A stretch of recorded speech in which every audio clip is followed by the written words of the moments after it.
this morning, of course, was the argument in front of the United States Supreme Court about the drug mifepristone and whether the Fifth Court of Appeals was right in upholding the restrictions that were, or the rules that were in place by the FDA before they expanded them.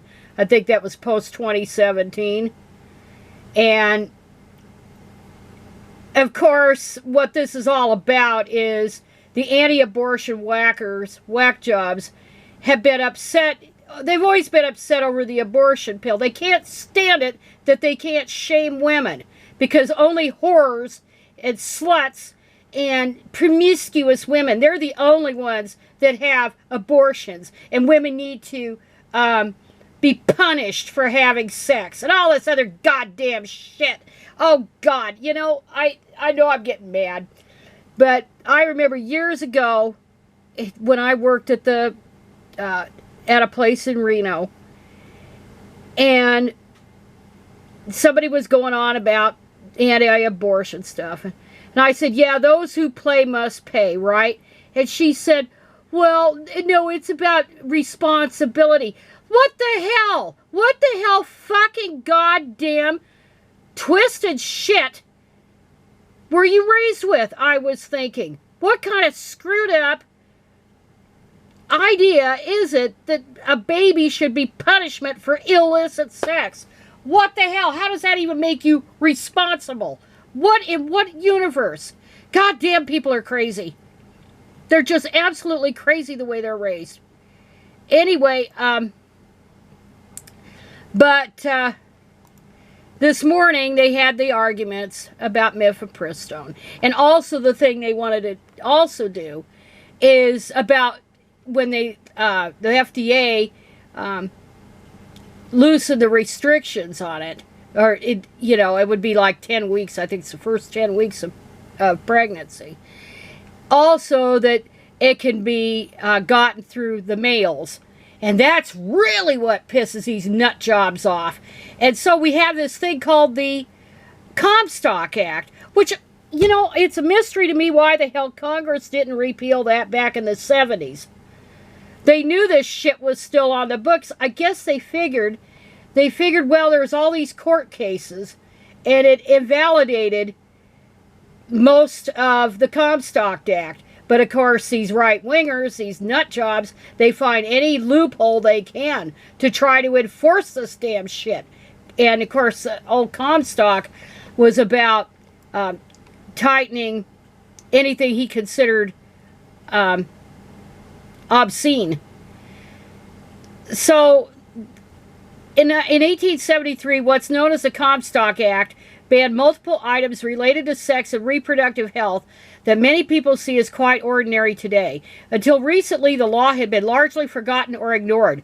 Oh boy, big mistake. But it's being cited in a federal case out of Texas that can curb access, and that was old Kazmarek. Okay, what we're talking about now.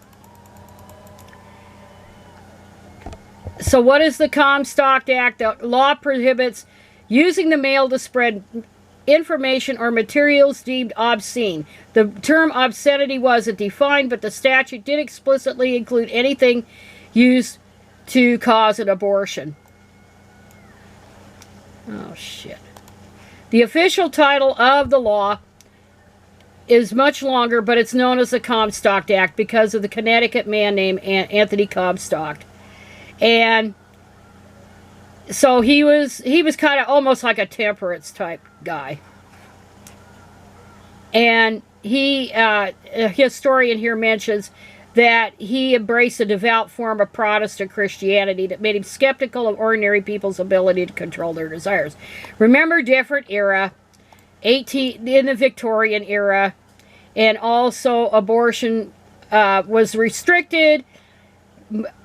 And on one reason was because of all this paranoia about immigration, kind of mirrors today, and also because abortion was so dangerous back then, way more dangerous than even childbirth. So that was what that is. So these nutters figured they could just enforce the Comstock Act and prevent women from getting these pills in the mail. Because they can't shame them. If women are taking a pill in the privacy of their own home, as many as 63% of abortions are through the medication or through taking the mifepristone and the other one, they can't shame them. They can't run up to their face and call them a murderer and a slut and a whore.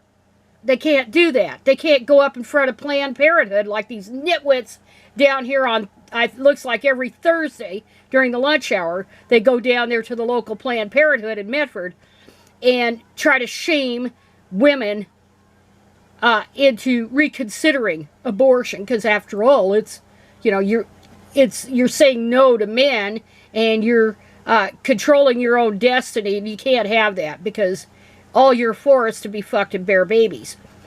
And of course, Erin Hawley is married to, and isn't this funny? Erin Hawley argues about restricting women's rights to abortion and basically by extension women's rights, period. But here she's a damned attorney. In the Christian nationalist world, she wouldn't even be allowed to have a career. So the hypocrisy just reeks. And then, of course, you have that Alliance for Defending Freedom. You know, the outfit that Wolf and WDI, USA, they love to partner with on the cross-dressing issue. That outfit, they're the ones that were behind Dobbs to begin with. And they're a group that wants to expand their anti-abortion nuttery all over the world. So it's not just going to be the United States. So you see how going off on a tangent, see how stupid one issue voting is? And you make nice with people that don't even think you're human? See how that works? And they have way more money than any quasi or feminist group or anybody. Because there's lots of bucks behind that. And so, you know, you just have to laugh at it. And I was looking at some videos on Twitter, I guess it is, X, and they're women, and they were showing TikTok, because I never, as a rule, go over to TikTok at all, but they were talking about, the women were saying, well, look what you dudes have done. You've created this situation now. Women are not having kids anymore like they used to, or at all, or they're not getting married at all, or getting married like they used to, and they're whining about it. Men are whining it. It's mostly men. They're whining about it. Well, you created it. You created the problem when you didn't think women deserved any kind of support for having kids. And we're not talking about nice little tax law breaks and all that other shit. We're talking about doing your goddamn part in the home instead of dumping it on them to do. And what's funny is I knew this stuff when I was 8 years old in the early 60s. And I knew it was a bunch of crap. I didn't know the word crap then, but I knew it was all a bunch of crap. I didn't want to be a servant and get dumped on. And now the millions of women are seeing what I saw back during the years of the feminine mystique. Oh yeah, this thing. Yeah, they were having protests and stuff like this, and in front of the Supreme Court building. And I haven't had a chance to hear the arguments, but apparently, and you never could tell with this court, because they might uphold the Fifth Circuit thing and roll back the FDA's, which that's a slippery slope, as you know, about FDA's power to put in regulations on drugs. They might roll it back as the Fifth Circuit wanted to do. They're not going to take it away entirely.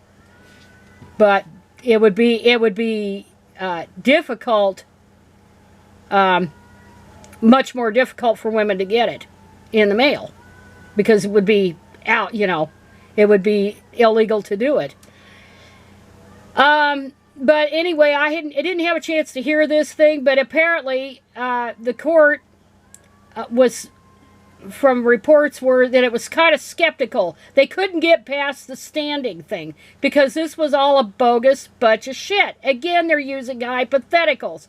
They aren't using things that are really relevant to any case. They're making shit up. They judge shop to find a favorable judge that'll rule their way, and then through the appeals and through the high court, they could just make shit up. That's what the U.S. Supreme Court did. They made up shit. So yeah, they don't have standing. These whack job doctors have no standing at all. But who's to say how the hell they're going to rule? Maybe they'll just say, you know, leave it as it is. Knock on wood. I ain't holding my breath on that. But anyway, the anti-abortion nutters didn't care when mifepristone was first approved. They didn't care about it. Where were they? They didn't see that it was going to be as popular as it was. And that the vast majority of abortions in this country are done at home with a pill, with a couple of pills. There's nobody to shame anymore. There's how many millions of women are you going to go homes? How many millions of women's homes are you going to go picket? So yeah, they're trying. They're trying like hell, these nutters, to force the 1950s on the rest of us. And they're going to fail. They're going to completely fail. But yeah, I haven't had a chance to listen to this yet, but I will. Yeah, in a couple of minutes, I'm going to be listening to an online Zoom meeting, so that should be interesting, about eclipses. And anyway, I feel a lot better now than I did. I'm doing way better than I did. The burning on my foot is almost completely gone. I still have some lower back pain a little bit. And of course, when it's cold out, my nerve, you know, the muscles tighten, so it gets a little achy. But, and I have to say, last week I had gone to work. This week is spring break. Last week I had gone to work, and it was tough. God, it was tough, especially that first day back. But at least I'm back to making money again, because I have to. And anyway, I'm sorry it's a little rambly, and but I ain't holding my breath. The Supreme Court's going to do the right thing and uphold the FDA.